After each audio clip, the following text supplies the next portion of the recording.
Uncorked. Hold on. The truth about being an artist.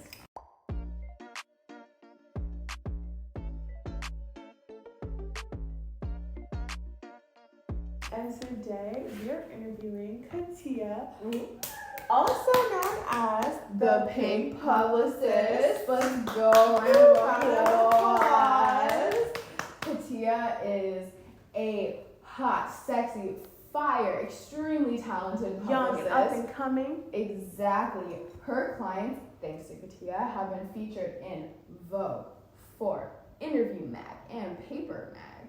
So we're sitting down with the best of the best. Right. And So what are we today drinking? we're drinking. I don't know how to pronounce this. I'm gonna try Lazaria. Let's get into it. let's pour Taliyah a glass and let's taste this. All right. Let's double swivel. Cheers. It's kind of delicious. Nice, really nice. Okay. It's like, It's like juice. yeah, juice? it's fruity. Mm-hmm. It's refreshing. It is fruity. Very. I like it. It I feels like very it. full. We're gonna have a good one today. Okay, so Taliyah, why don't you just, introduce yourself, tell us about who you are, what you do, really just hype yourself up. Ooh, that's hard. Talking about myself. I'm only trained to talk about others. My name is Taliyah, also known as the Pink Publicist. I'm from Miami, Florida, born and raised in a Haitian household, South Passe.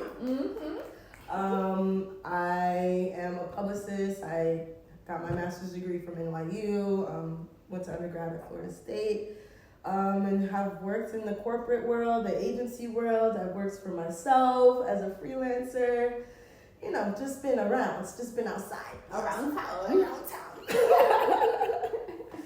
What's it like being a publicist?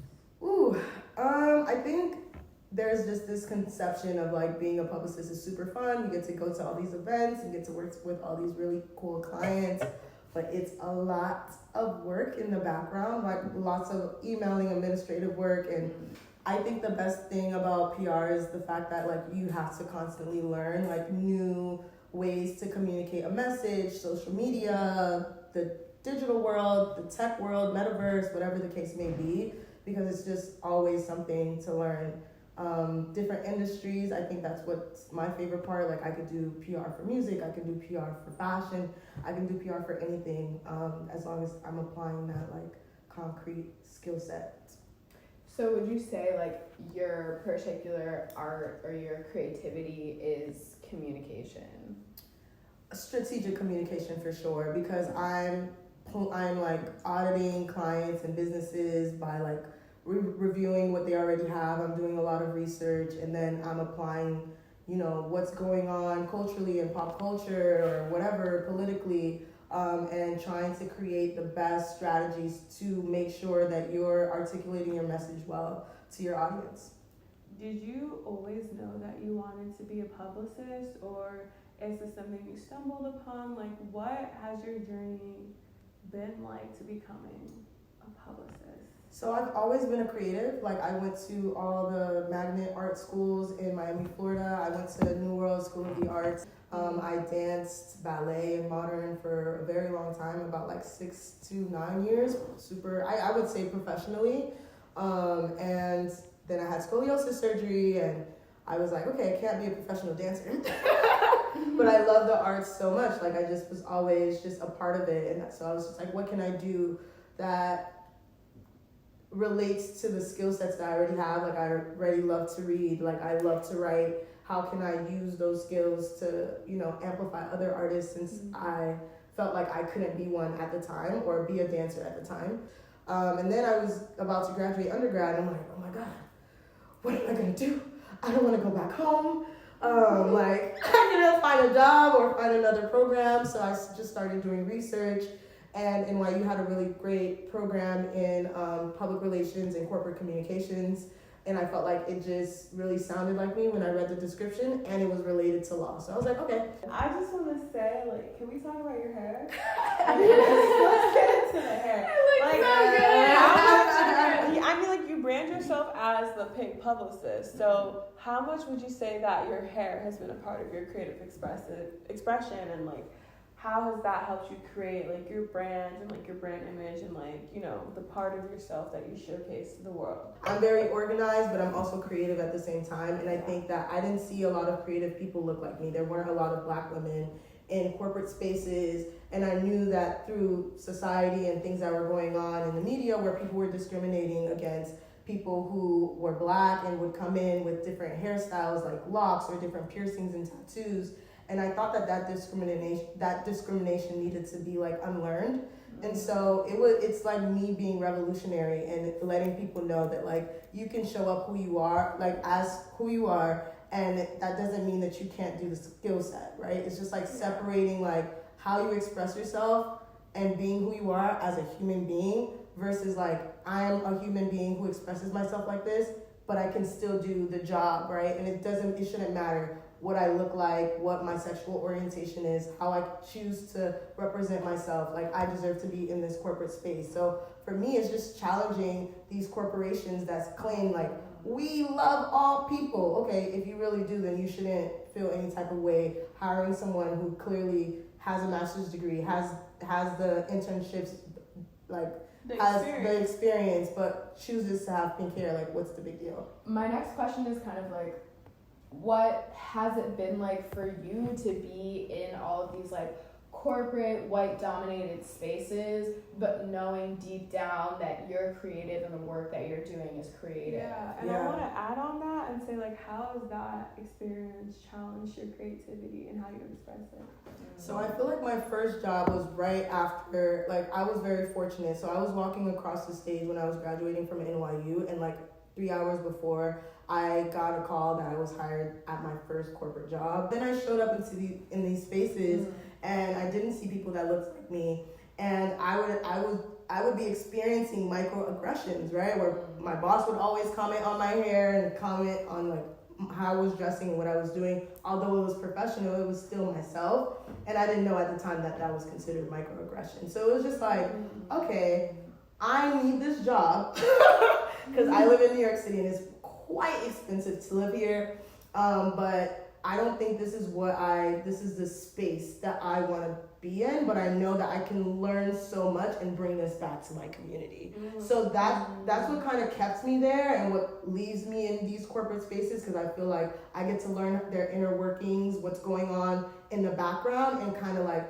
uplift other POC brands when I'm working with them as an independent. So it forced me as a creative to be like, okay, I need this money, I'm learning valuable skills, and I don't really love this job, but I see what I can do for myself and for other people. Why don't I just start doing it as a freelancer? But outside the corporate world, being a creative, what has that experience been like?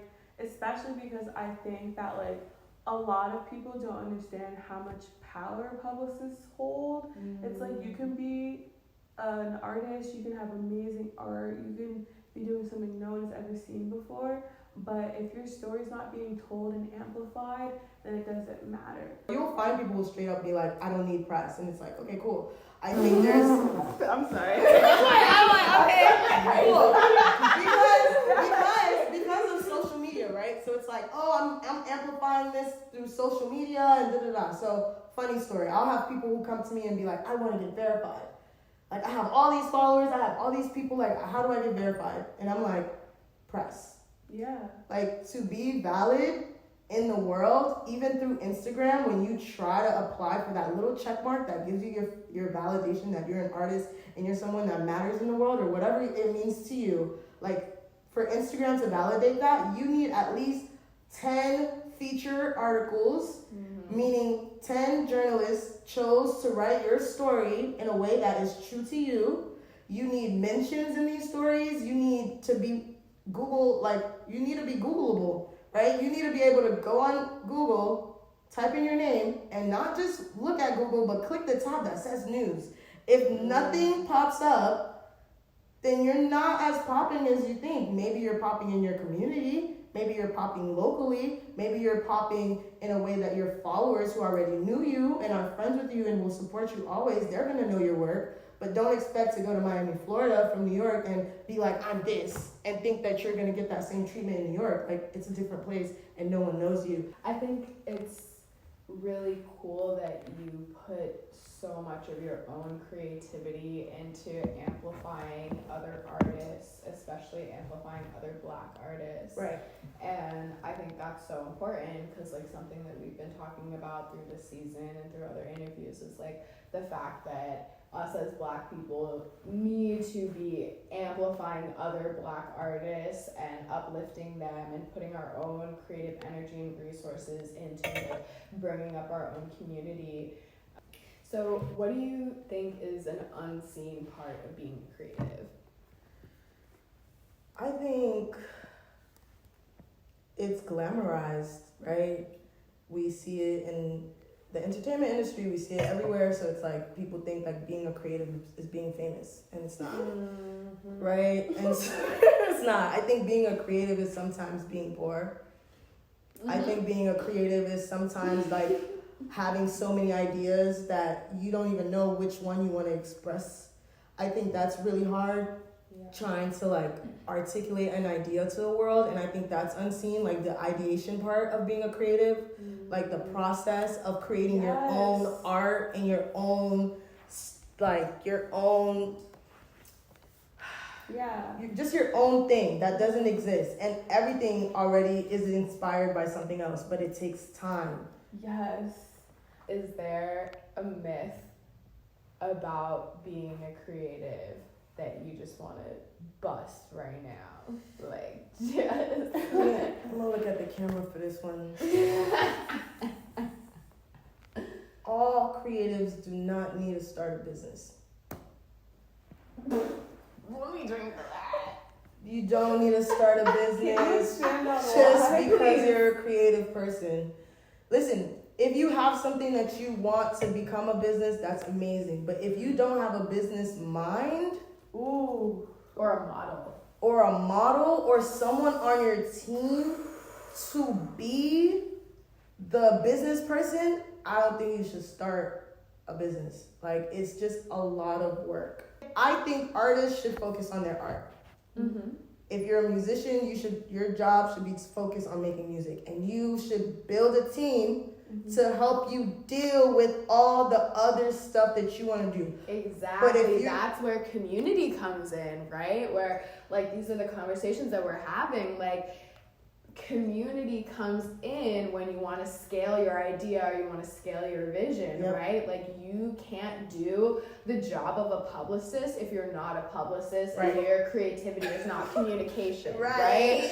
Like, if your creativity is specifically making music or paintings or acting or whatever it is, like, you have to have like that humility, that like awareness to understand that you need community to execute that level of like professionalism within your field. Like, for me, I would not be anywhere near where I am without my team. Like, there are people who are specifically like their passion and their work is strategy and getting opportunities and building those relationships. And I think it's like, it definitely is like kind of egotistical to believe that just as an artist, like, you can do every single aspect of building a brand. Try to be like, I'm just gonna use a musician, so it's only 24 hours in a day. You want to wake up, you're gonna go to the bank, you're gonna try to make connections with all these people, you're gonna try to produce your song, write your song, but like literally you're gonna drain yourself so that to the point where you're dry and you feel so depleted that you don't even have the energy to create music because you're gonna be so tied into the business part of it. And I see so many people struggle with that. And I think a successful business is either going to solve a problem or amplify something that already exists or create something that we've really, truly never seen before. This is a really insightful conversation, and thank you so much for being a part of this journey, like in our lives, as our friends, and like just thank you so much. I definitely think that your insight will be really valuable to like your audience, our audience, and the people who are watching, because I think like there's so many aspects to being a creative that a lot of people like maybe don't know yet, or sometimes people aren't honest about. So I'm really grateful to you and your perspective. Thanks for having me. Yeah. So Can we thank get a you so cheers? much. Yeah, let's Cheers. cheers. Uncorked. It's a wrap on season 1.